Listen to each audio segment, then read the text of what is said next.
Good morning mga kalapatid. So for this video nga mga kalapatid, malakas yung ulan dito.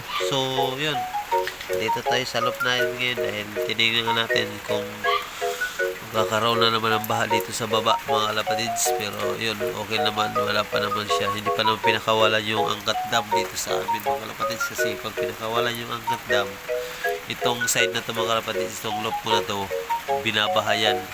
Lulod yan sa tubig mga kalapatids pag nagpapakawalan ng angkat dam. So yun mga kalapatids, bababain natin yung mga warriors natin. Titignan natin kung okay lang ba sila. So tara, let's go. Yan mga kalapatids.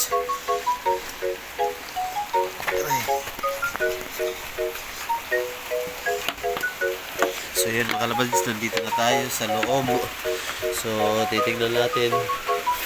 Wow, okay naman sila mga kalapatids.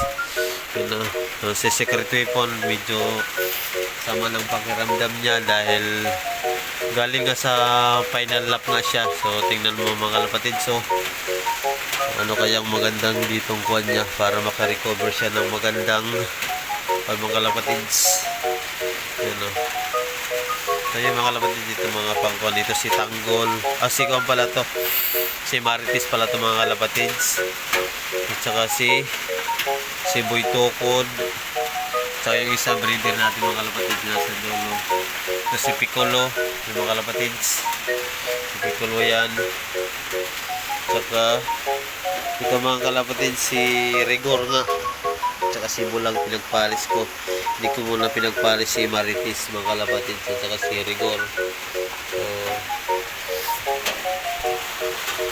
So yung mga kalapatids, may itlog na nga, mga isang linggo na nga lang, mabibisa na yung mga kalapatids. Naman mga kalapatids, kung na lang, ipapangalanan na natin to na Pokemon mga kalapatids, si Pokemon. Yan mga kalapatids, so yan, ipapangalanan na natin kay yung ibon nato si Pokemon. So yun, so hanggang dito na lang muna tayo mga kalapatids kasi magpapakain pa tayo kasi sobrang super lakas ng ulan na ngayon dito mga kalapatids. So ayun o, sobra super ng